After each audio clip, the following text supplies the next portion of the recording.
Cricket bat তৈরি করে চলে হাজারো কারিগরের জীবন। পিরোজপুর জেলার নেসারাবাদ উপজেলার বলদিয়া ইউনিয়নের অঝপাড়া গায়ের একটি গ্রামের নাম কাটাখালী। এখনো আধুনিকতার কোনো ছোঁয়া পড়েনি এই গ্রামে, তবুও বসেনি এখানকার নারী পুরুষরা। আধুনিক সভ্যতার ছোঁয়া তেমন না লাগলেও এই গ্রামকে অনেকেই চেনেন ব্যাট গ্রাম হিসেবে। আর ক্রিকেট ব্যাট তৈরি করে কর্মসংস্থান সৃষ্টি হচ্ছে এখানের হাজারো মানুষের।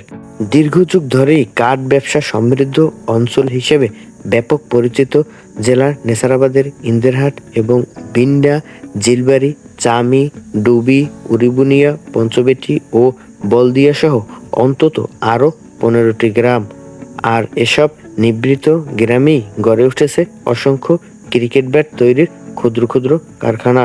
বর্তমানে কারখানার সংখ্যা বৃদ্ধি পেয়ে দাঁড়িয়েছে প্রায় অর্ধ শতাধিকেরও বেশি। ফলে এই শিল্পের সঙ্গে জড়িয়ে রয়েছে অন্তত 2,500 থেকে 3,000 মানুষ। আমার নাম আক্তার হোসেন।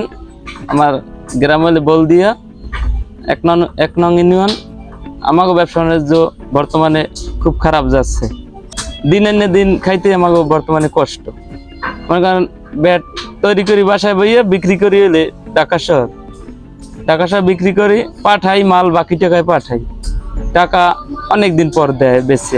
আমরা ওই ব্যবসা করি, অনেক কষ্ট যাইতে আছে এখন বর্তমানে সময়টা।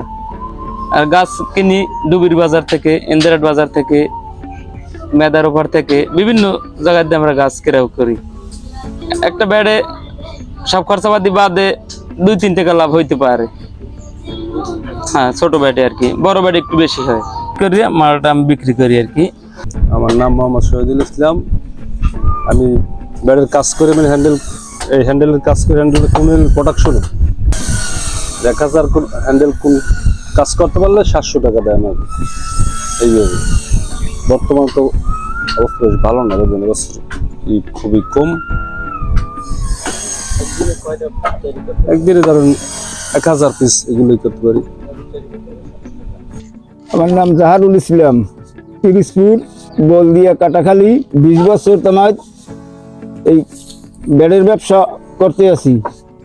এখন ব্যাটে খরচা হয় 80 টাকা, বেশি 120 টাকা।